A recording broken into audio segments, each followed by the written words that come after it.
திராவிடம் என்றால் எல்லாருக்கும் எல்லாம் என்பதுதான் பொருள். இன்னாருக்கு கல்வியை கொடு, இன்னாருக்கு கொடுக்காத, இன்னாரை கோயில்களில் விடு, இன்னாரை விடாத என்பது ஆரிய மாடல். உயர்ந்தவர் தாழ்ந்தவர் என பிரிப்பதுதான் ஆரிய மாடல்.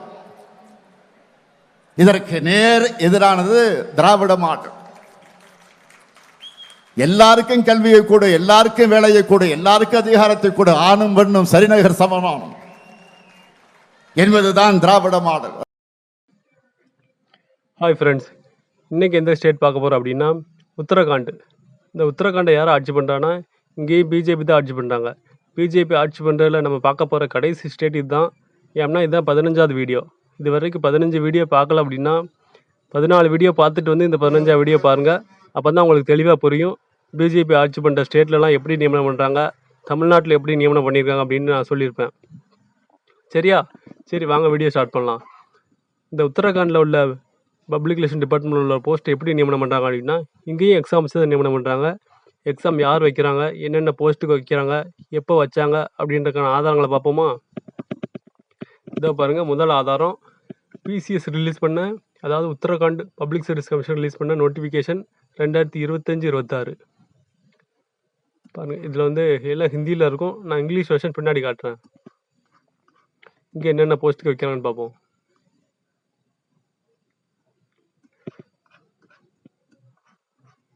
பாருங்கள், இந்த போஸ்ட்டில் நமக்கு தேவையில்லை. இந்த 1ஆம் நம்பர் அப்படின்னு இருக்கும் பாருங்கள். இந்த 1 அப்படின்னு இருக்கா, 1 இந்த 1 இந்த 1 இந்த 1 இந்த 1லாம் அப்படி என்ன போஸ்ட்டு அப்படின்றத இங்கிலீஷ் வெர்ஷனில் காட்டுறேன். அப்போ தான் உங்களுக்கு தெளிவாக புரியும். இது ஹிந்தி வெர்ஷன். வேணால் அந்த போஸ்ட்லாம் அப்படி இந்த வீடியோவை லைட்டாக பாஸ் பண்ணி வச்சு ஸ்க்ரீன்ஷாட் எடுத்து இதை ட்ரான்ஸ்லேட் பண்ணி பாருங்கள். இது என்ன போஸ்ட் அப்படின்னு உங்களுக்கு தெரியும். இது அப்புறம் இதையும் ஸ்க்ரீன்ஷாட் எடுத்து போட்டு பாருங்கள். சரி, வாங்க இங்கிலீஷ் வெர்ஷன் காட்டுறேன். பாருங்கள். Uttarakhand public service commission BCS recruitment 2025 123 vacancies. சரி, நமக்கு தேவையானது போஸ்ட் நேம் தானே, டேரெக்டாக அதை காட்டுறேன் பாருங்கள்.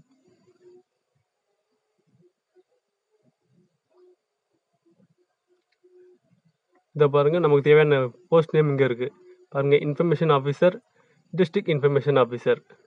பாருங்கள், எடிட்டர், ஃபீச்சர் எடிட்டர், அந்த 1 அப்படின்னு இருக்கிறதெல்லாம் இந்த போஸ்ட் தான். பாருங்கள், district information officer, editor, feature writer. இதுக்கெல்லாம் குவாலிஃபிகேஷன் என்ன? இதுக்கெல்லாம் ஜேர்னலிசம் டிகிரி, எனி டிகிரி இருந்தாலும் எலிஜிபிள் தான். ஏன் அப்படின்னா இது குரூப் 1 போஸ்ட்டோட கம்பைன் பண்ணி வைக்கிறாங்க. சரி, இதுலேருந்து என்ன தெரிய வருது அப்படின்னா பாஜக ஆட்சி பண்ணுறதுல நம்ம 14, இதோட 15வது ஸ்டேட் பார்த்துட்டோம். எல்லா ஸ்டேட்லேயும் குறைஞ்சபட்சம் ஒரு போஸ்ட்டு இல்லை, குறைஞ்சபட்சம் 2 போஸ்ட்லேருந்து 10-15 போஸ்ட் வரைக்கும் ஜேர்னலிசம் படித்தவங்களுக்கு வாய்ப்பு கொடுத்து பப்ளிக் சர்வீஸ் கமிஷன் அப்புறம் ஸ்டாஃப் செலெக்ஷன் போர்டு மூலமாக எக்ஸாம் வச்சு நியமனம் பண்ணுறாங்க. ஆனால் தமிழ்நாட்டில் மட்டும்தான் சுதந்திரம் வாங்கி 79 வருஷம் ஆச்சு. ஆனால் இது வரைக்கும் தமிழ்நாட்டில் உள்ள பப்ளிக் ரிலேஷன் டிபார்ட்மெண்ட்டுக்குள்ளே தமிழ்நாட்டில் ஜேர்னலிசம் படித்தவங்களால போக முடியலை அப்படின்றத விட நம்மளை ஒதுக்கி தான் வச்சுருக்காங்க. வாய்ப்பு கொடுத்தா தானே நமக்கு உள்ளே விடுவாங்க. அதாவது தமிழ்நாட்டில் அனைத்து ஜாதியினரும் அர்ச்சகராகலாம் அப்படின்னு சட்டம் கொண்டு வந்து திமுக தான். ஆனால் அனைத்து ஜாதியினராலும் ஏபிஆரும் ஆக முடியலை. ஏன் அப்படின்னா வாய்ப்பு கொடுக்க மாட்டேங்கிறாங்க.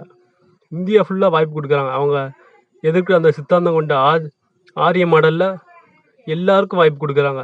நீ ஜேர்னலிசம் படிச்சிருக்கியா, நான் உனக்கு வாய்ப்பு தரேன், நீ எக்ஸாம் எழுதி வா, உனக்கு APRO, PRO, assistant director, deputy director post வரைக்கும் உனக்கு வாய்ப்பு கொடுத்து நான் உனக்கு கைப்பிடிச்சி தூக்கி விட்றேன்னு சொல்கிறாங்க. ஆனால் தமிழ்நாட்டில் எல்லாருக்கும் எல்லான்னு சொல்கிறாங்க. ஆனால் ஏபிஆர்ஓவில் மட்டும் அது திமுக காரனுக்கு மட்டும்தான் கிடைக்கணும், தமிழ்நாட்டுக்காரர் வரக்கூடாது அப்படின்னு நினைக்கிறாங்க. நீங்களே பார்த்தீங்க, குஜராத்தில் பார்த்தீங்களா, information officer, sub editor, assistant director, deputy director post வரைக்கும் பப்ளிக் சர்வீஸ் கமிஷன் மூலமாக எக்ஸாம் வச்சு நியமனம் பண்ணுறாங்க. அதாவது ஜேர்னலிசம் படித்தவனை தான் அதில் நியமனம் பண்ணுறாங்க.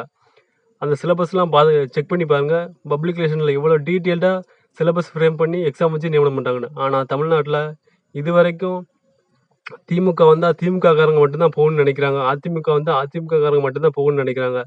இப்போ இந்த அதிமுக கூட எக்ஸாம் வைக்க சொல்லி போகிற அறிக்கை விட்றாங்க. ஆனால் திமுக தான் ரொம்ப பிடிவாதமாக இருந்துட்டு எக்ஸாம் வைக்க மாட்டேன், தமிழ்நாட்டுக்காரனை உள்ளே விட மாட்டேன், நான் என் கட்சிக்காரனை மட்டும் தான் நியமனம் பண்ணுவேன் அப்படின்னு பிடிவாதமாக இருக்காங்க. சிஎம் சார், ஒரே ஒரு முறை வாய்ப்பு கொடுங்க சிஎம் சார். பார்த்தீங்களா, பாஜக ஆட்சி பண்ற 15 ஸ்டேட்லயும் ஏதோ ஒரு போஸ்ட்டுக்கு எக்ஸாம் வச்சு நியமனம் பண்ணிட்டாங்க. ஆனா தமிழ்நாட்டுல டெக்னிக்கல் அசிஸ்டன்ட் போஸ்ட் இருக்கு, ஏபிஆர்ஓ இருக்கு, பிஆர்ஓ இருக்கு, அசிஸ்டன்ட் டைரக்டர் இருக்கு, டெபுட்டி டைரக்டர் இருக்கு. எல்லா போஸ்ட்டுக்கும் உங்க கட்சிக்காரங்களும் நியமனம் பண்ணா நாங்க எங்க போறது? சமூக நீதியை ஃபாலோ பண்ணி தான் திமுக ஆட்சி பண்றீங்க அப்படின்னு சொல்றீங்க. ஆனா தமிழ்நாட்டுல தமிழர்களால வேலைக்கு போக முடியல ஏபிஆர்ஓக்கு.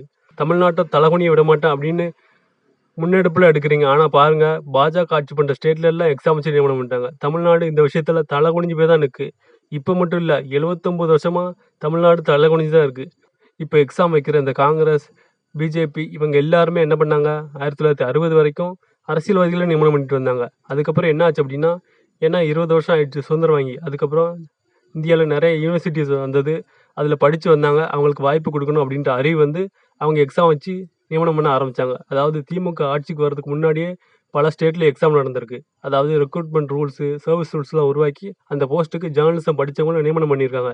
இதுதான் வரலாறு. நீங்கள் வேணால் நார்த் இந்தியாவில் போய் செக் பண்ணி பாருங்கள். வெப்சைட் இருக்குது, ஏஐ வந்துட்டு நீங்கள் எங்கே வேணாலும் செக் பண்ணி பாருங்கள்.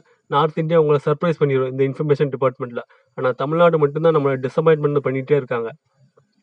2022 அவங்க தான் ஜீவோ விட்டாங்க. ஆனால் இப்போ என்னடான்னா ஜீவோவை திருத்தம் பண்ணி மறுபடியும் அரசியல்வாதிகளை நியமனம் பண்ணுற மாதிரி விதிகளை திருத்திக்கிட்டு இருக்காங்க.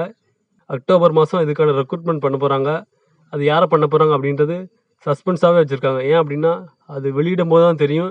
ஜேர்னலிசம் படித்தவனே எக்ஸாம் வச்சு நேர்மையாக நியமனம் பண்ண போகிறாங்களா, இல்லை பேருக்குன்னு ஒரு அறிவிப்பை விட்டு திமுக காரங்களை நியமனம் பண்ண போகிறாங்களா? ஏன் அப்படின்னா 22 பேருக்கு மேலே அங்கே செலக்ட் பண்ணி வச்சுருக்காங்க. அவங்கள தான் நியமனம் பண்ண போகிறாங்க.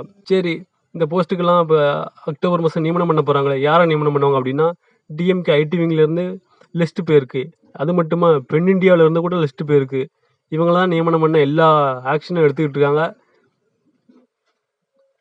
சிஎம் சார் ஒரே ஒரு முறை எங்களுக்கு வாய்ப்பு கொடுங்க சிஎம் சார்.